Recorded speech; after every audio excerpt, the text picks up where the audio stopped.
One crazy summer. Coloring and Lala. The next morning, Fern cutting Miss Patty cake, and I felt the green stucco house and went to the center, where we stood on the line until the door opened for breakfast because Cecile wouldn't cook for us in her kitchen. While we ate hot oatmeal and sliced bananas, and truck from a local store pulled up and dropped off loaves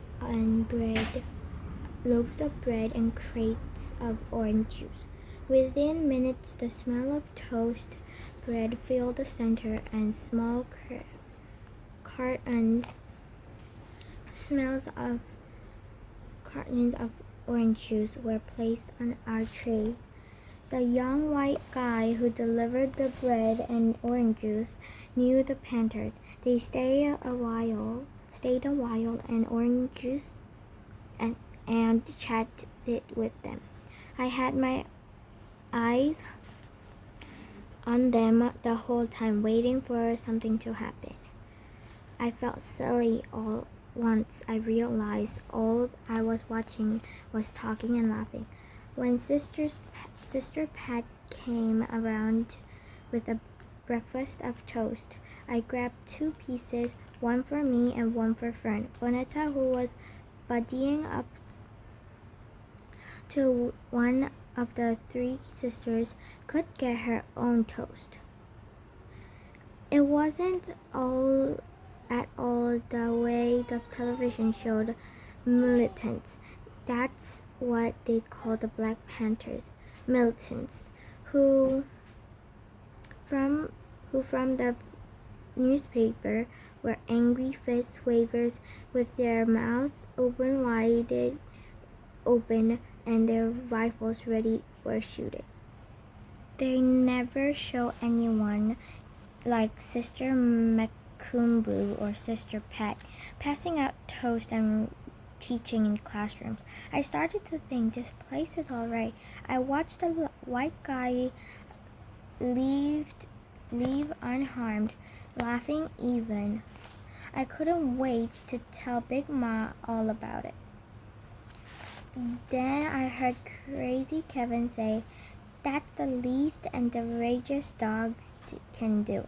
And just like that, he spoiled what I thought I knew.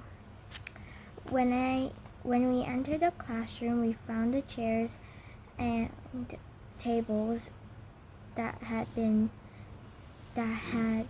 pushed to one side of the room. It was the middle of the floor where white posters covered it with outlines and lines of wavy writing.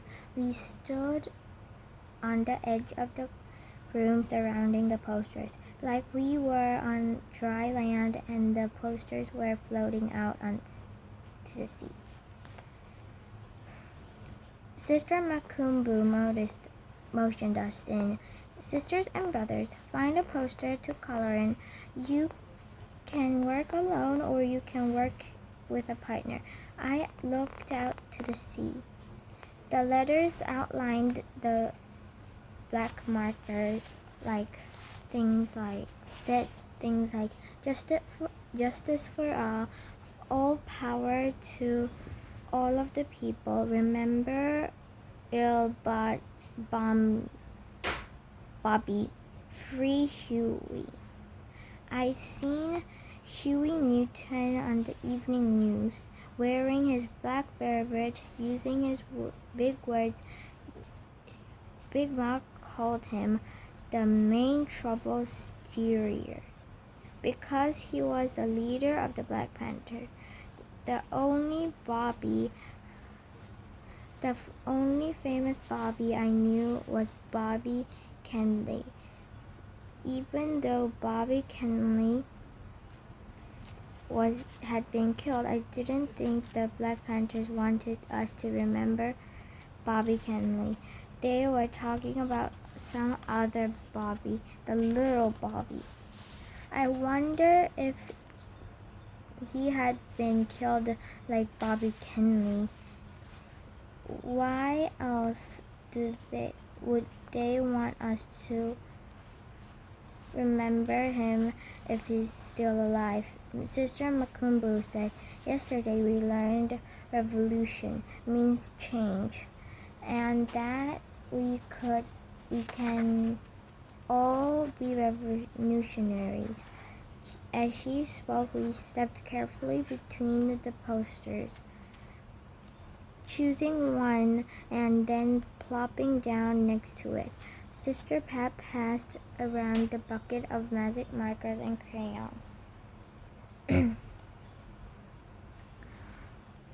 Part of me felt like repeating Vanetta's words. We didn't come for the revolution, we came for breakfast. That part of me wanted to see what it was all about. The part reached into the bucket for a thick magic marker. Vonetta and Fern each took crayons. When Fern took an extra crayon for Miss Patty Cake. I decided on the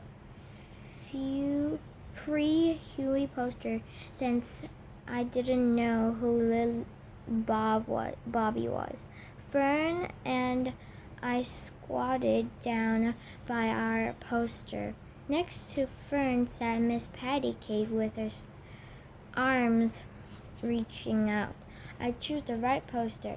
Fern, color small and snaily-like. There was no need to grab the sign for the lots of words, since it would be just two of us coloring instead of sticking with us. Vonetta ran over to the middle Antunk girl, which was their last name, Antunk, and began coloring with her and her younger sister. I couldn't say I was surprised.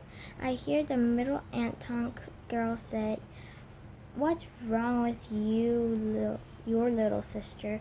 Vonetta tried to act like she didn't hurt and kept cool, coloring in the P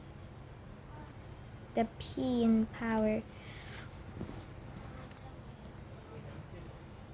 Why she run around with her dolly, Vonetta, who is loud and slowly, showy and crowy, and to swallow her words, she likes it. That's all. Vonetta now sounds low and small, and it serves her right. I watched her move her crayon, some little in small black circles. I could hear her singing la la to herself. I recognized the tune. It was a la la la part in the song that used to come on the radio. When Bridam and the tabulation sang Dry Your Eyes, my sisters and I imagined they sang about a mother who they let leave their children. It was the only real indulgence we allow ourselves in missing having a mother. Bredam and the tabulation, Vonetta, Fern, and I sang Dry Your Eyes whenever the Dance Jokey played it on WWRL. So I sang the la la la part with Fern, making a nice wall around us to keep that laughing Anton girl on the outside. We all have our la la la song. That thing we do when the world isn't singing the nice tune to us. We sing our own nice nice tune and drown out ugly. Fern and I colored and sang, but the middle Anton girl was determined to break through our la-la wall. She had her own song and made sure we heard it. Your sister is a baby. Your sister is a baby. I expected Bonita to do what we always do: fight back, talk back, pick up her crayon and scoot over near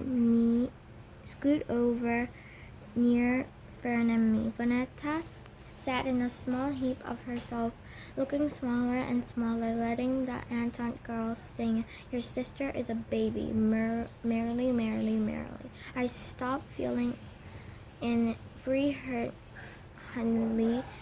I turned and said, Shut up, to Bonita's friend. She stopped singing. That was all it took, and that made me even angrier than Bonita. She could have done that much of her own sister. The oldest Anton girl rose up from her justice for all sign. She said to me, You can't tell my sister to shut up. I gave her a full out neck roll. I just did. It didn't matter that she was almost tall as I was, and I could have been a 7th grader.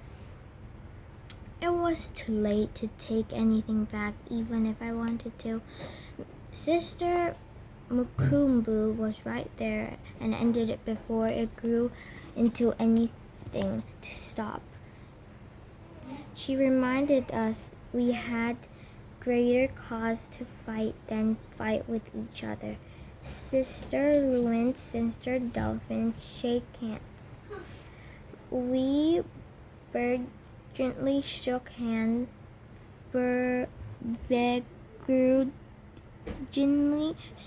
and then returned to our posters. I felt some shame, but I wasn't about to wear it. It was still too mad at Bonita and thoroughly ashamed. On the way to Cecile's green stucco house, I said, You are supposed to take up from Fern. Yeah, Fern said. Bonita said, I'm tired of taking up from Fern. Fern said, just to have something to stay back.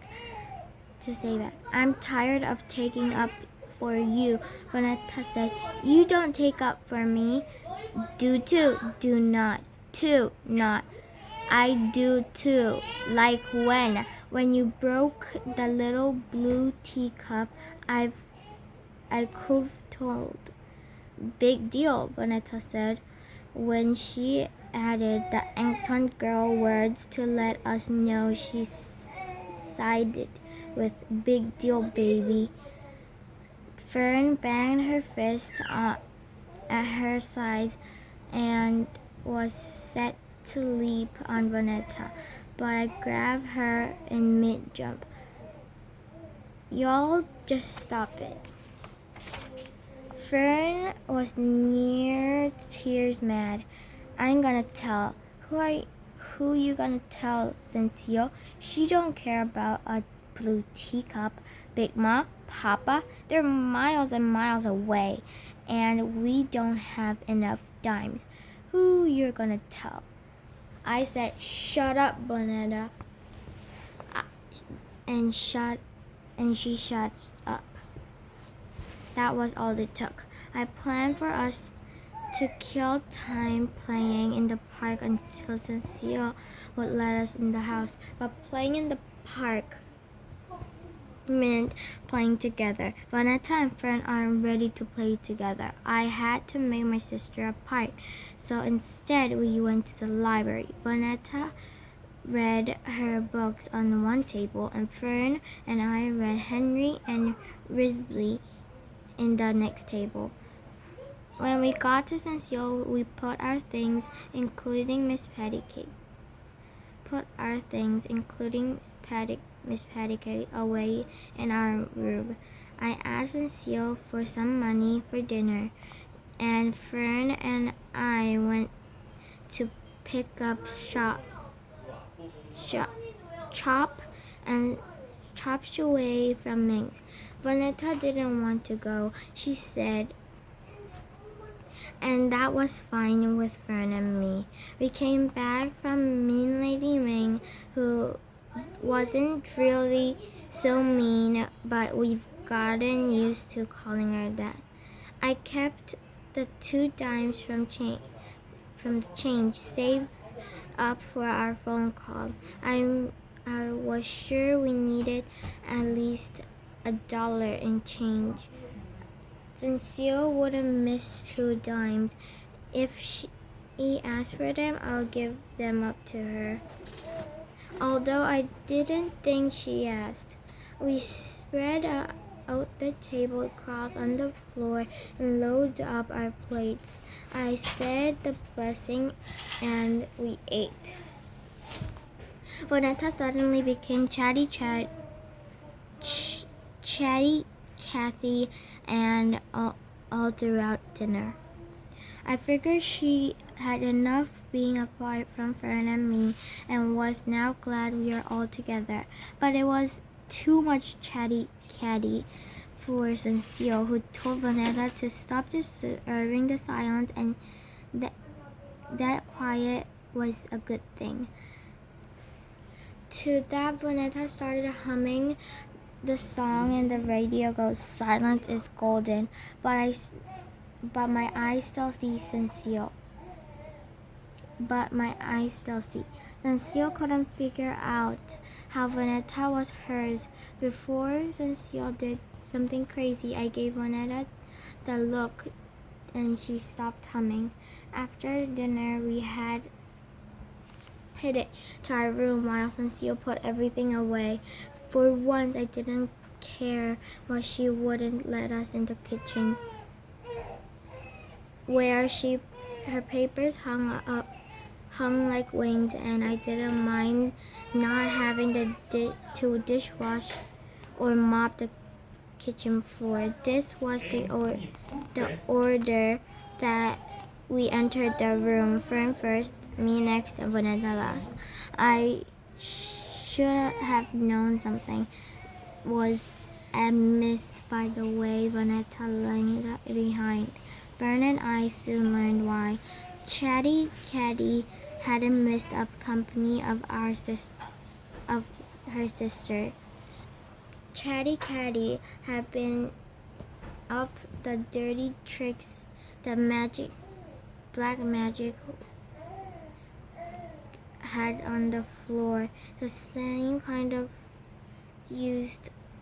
I used to the color on Free Huey.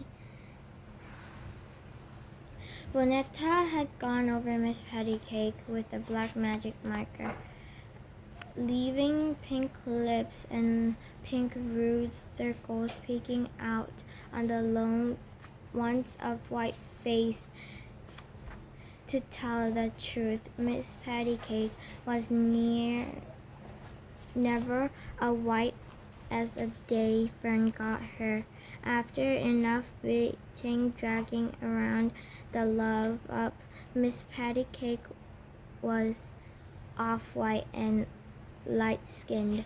As Fern would say, it was as it was. Miss Patty Cake has a long way from her pinkish white.